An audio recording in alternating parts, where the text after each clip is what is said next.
You ask Tiger to solve. This deals with linear equations with one unknown. The final result is x equals 2/7. Let's solve it step by step. Simplify the expression.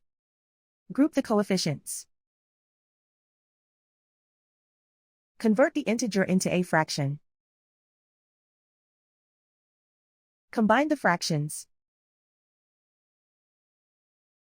Combine the numerators.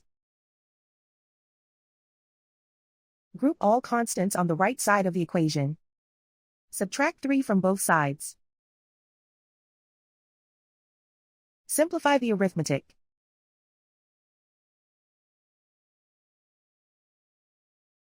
Isolate the x.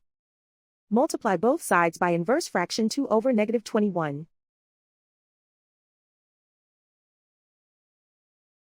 Move the negative sign from the denominator to the numerator.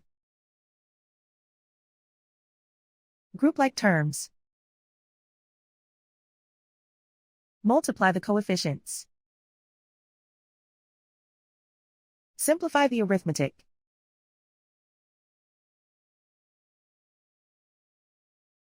Move the negative sign from the denominator to the numerator.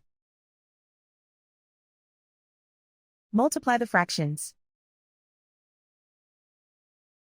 Simplify the arithmetic. And so the final result is x equals 2/7.